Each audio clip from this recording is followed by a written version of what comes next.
Americans, what is your insurance horror story? Story 1. My father got hospitalized for a week from heart failure. Literally guaranteed death without getting medical help. Lungs were filled with fluid, and he was effectively drowning. Insurance decided that the entire stay was completely unwarranted because, according to them, it didn't seem like he was sick enough. They didn't want to cover anything relating to it. While we were eventually successful, it took years to fight. Bill was in the 6 figures. Story 2. My dad is an oncologist, and he says there has been an uptick in the number of arbitrary denials by insurance companies for claims that should absolutely be covered under the patient's plan. When they're appealed, they'll often eventually be approved, but the whole process moves really slow, which can be a death sentence given early treatment is critical when dealing with cancer. It almost seems like the insurance companies are delaying crap on purpose, in the hopes that the patient will die before they have to pay for treatment. Story 3. Not me, but someone I know was diagnosed with cancer in her early 30s. Her oncologist found cancer cells in her lymph nodes, indicating that it had metastasized, so he ordered a full-body MRI to assess where it had spread to. Her insurance denied it because they said she was too young to be considered at risk, despite her actively having cancer. They did eventually approve it, but not without a lot of pressure from her doctor. Story 4. I work for a DME company. We exist solely for the shareholders in hopes of packaging and selling the company to a larger company like Medtronic. Our income is largely, perhaps mostly, based on overbilling Medicare. We waive patient costs all the time on the basis that we will still make record profits year over year if Medicare pays their part less than half the time. They're asked to. This is happening at scale across the entire healthcare industry. The system is utterly vampiric. Healthcare could be so much cheaper if there wasn't an entire for-profit industry dedicated to exploiting our poorly constructed state health system. Story 5. 2008 went into hospital for ruptured intestine due to Crohn. Airlifted to Mayo Clinic high on fentanyl for the pain. Spent a month in hospital. Came out with no colon and looking like a Holocaust survivor. Wife felt like something was wrong. Went into OBGYN to check on baby. No heartbeat at 8 months. They induced labor. Buried son. Received a bill for $110,000 for Mayo Clinic, which the insurance company denied. Received a bill for $20,000 for abortion, which the insurance company denied. Spent 4 months of daily calls with hospital and insurance company fighting charges all the way down to $12,000. Story 6.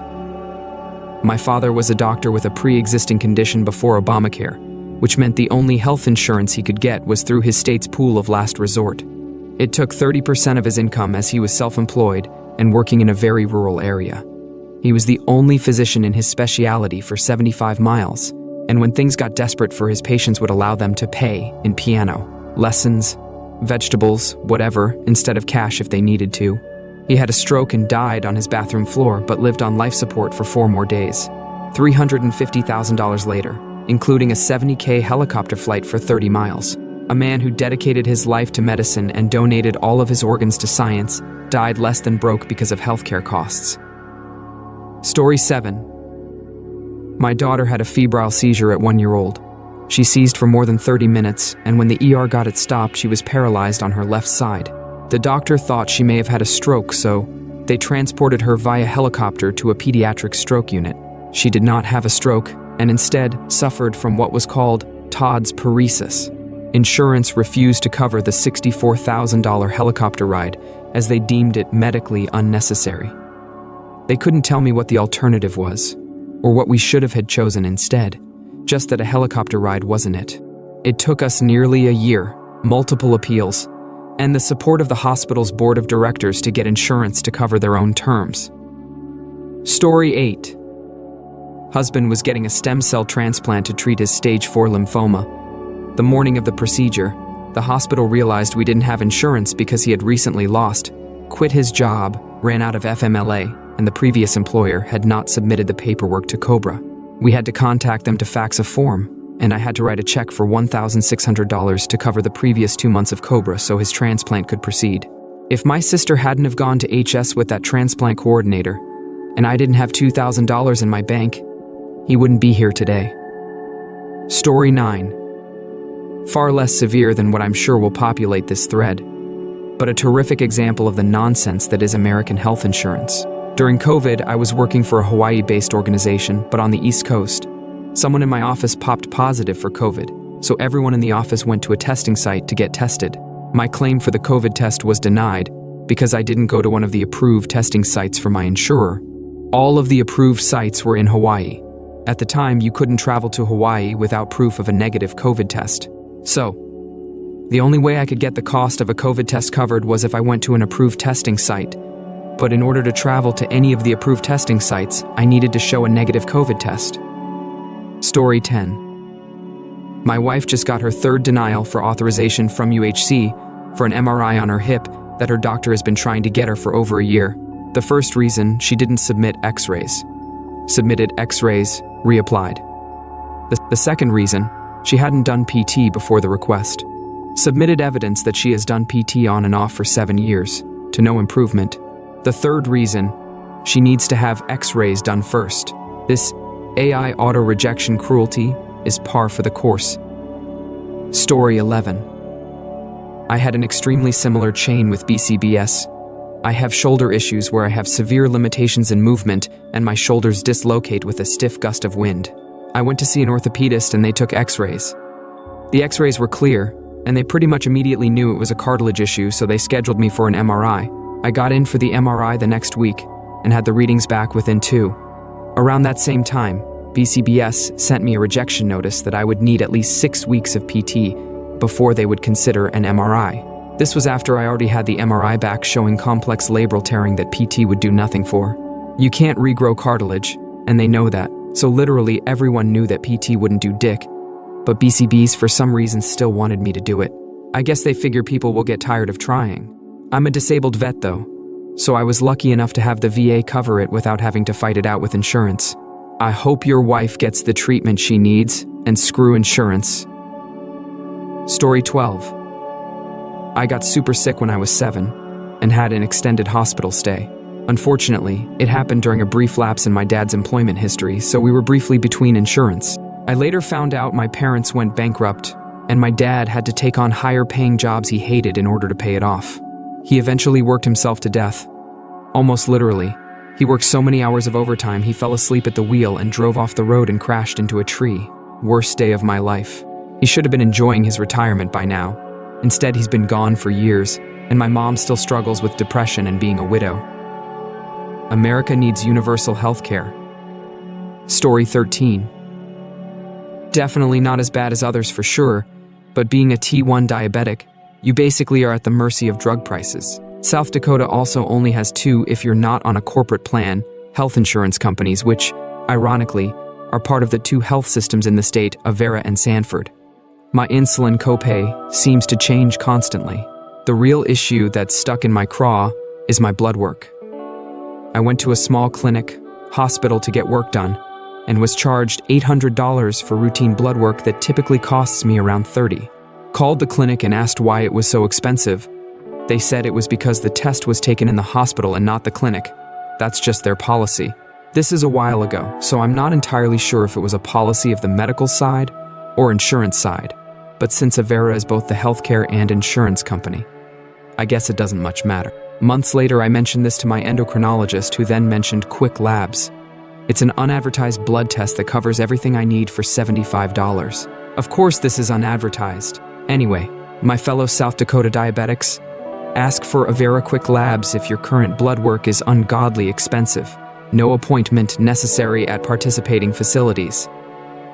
Story 14. Daughter was born prematurely around Christmas. Spent 3 weeks in the NICU. After a week and a half, she was downgraded from NICU level 2 to NICU level 1. Nothing changed. She was in the same unit, in the same bed. She was just no longer on a feeding tube. Insurance counted her downgrade from NICU 2 to NICU 1 as a new admission rather than a continuation of care. Because we'd crossed calendar years, her new admission was subject to a new calendar year of copays, deductibles, and max out-of-pocket expenses. That meant that for a single 3-week NICU visit, we were charged max copay, max deductible, and max out-of-pocket expenses against 2 years of coverage. Fought it for over a year before the hospital threatened to take it to collections, so we eventually gave up and paid it off. We had a good policy, and the max out-of-pocket for each year was only $4,500, for $9,000 total for a NICU bill that exceeded $350,000. But that extra $4,500 for a second year, we knew we shouldn't have been required to pay, sure stung. Story 15. For my first pregnancy, everything was covered under my plan without issue. For my second on the same plan, I figured it would be the same. Turns out, the company decided that they would only cover office visits, and any lab work was not covered in that. No blood work, no ultrasounds, nothing. When I called to get clarification, they were super vague and would just keep repeating, office visits are fully covered. But what does an office visit include? Office visits are fully covered. I was directed to check my plan, which was just as vague. After paying for everything out of pocket, my child has the audacity to be born 2 months into the new plan year, so we had to start all over with the deductible. Story 16. My daughter was born with cystic fibrosis. We knew she was going to have this due to genetic testing that was done before she was born. She was denied insurance the day she was admitted into the NICU because she had a pre-existing condition since it was known in the womb that she would have CF. I had to fight with insurance literally the day she was born. This was shortly before Obamacare ended that nonsense. P.S. I will never vote for a Republican again in my life for so much as a dog catcher for how they demonized it because a Democrat passed it. Story 17. My wife's doctor wanted her to get a second type of breast screen since the mammogram didn't get good visualization, and they didn't like something they saw. The insurance company denied the screen, but had an appeal address. The appeal was right back to the insurance company, which, of course, denied it again. We were forced to shell out $1,000 out of pocket or just hope my wife didn't have breast cancer. Of course, we paid, and nothing was wrong. But insurance companies do not care about doctor recommendations. $1,000 is a lot of money, but I know there are literally thousands of cases that are worse than ours. And I know that someday, I might need this company that I've paid thousands and thousands of dollars throughout my life to be there to help. And they may just give me the middle finger and watch me die, and crow about their quarterly earnings to their investors the next day. Story 18. This is super tame and not a terrible ending, but it does show how messed up the system is. I'm diagnosed ADHD, take Adderall. Been using Adderall, specifically the name brand, for like 2 YRs, and my 30-day supply costs me $10. I received a notice from my provider that they were dropping Adderall from their covered medications. I forget this, and order my meds, and the pharmacist says, "That'll be holy crap, okay, is there generics?" "Yes, but your script is 15 milligrams dosage. Generics are only 10 milligrams. You'll need an updated script from the doctor to get your supply as 1.5 10 milligrams pills." I got it taken care of within a week, but just shows how at the drop of a hat my meds went from covered and $10 to not, and $600+. Story 19. My wife occasionally gets tachycardia, elevated heart rate. Usually she pops an atenolol and lays down for 20 minutes and it gets better. A few months back it just wouldn't go down for several hours. It was a Saturday night, so nothing but the ER was open. Went, got triaged, got observed, got an EKG, got some basic blood work, and after a couple of hours her HR just went back to normal. Doc said nothing and the blood work looked unusual, and we got cleared to go home. The bill was $1,700 after insurance. Before insurance, it was closer to $3,000. To sit in the ER for a couple of hours, mostly just by ourselves in a room, have an EKG, get blood work and go home. Story 20. I thank my stars for living somewhere with universal healthcare. My socialist brain cannot simply comprehend the daily trauma you all must go through. Even the healthiest of people must live in fear. One day you can have it all, the next, through no fault of your own, a stray strand of DNA corrupts and bang, you have cancer, and not only do you have to face the fact you could die, but also become bankrupt and end up on the streets losing everything, just because some faceless corporation says no. Our shareholders prefer the money. On a side note, if you did get cancer and your life-saving treatment was denied, and you then decide to take out your frustration on a CEO of a particular faceless corporation, could you theoretically use self-defense as a legal defense? They're the head of the entity that decides you should die, and taking out that frustration is you trying to defend your life.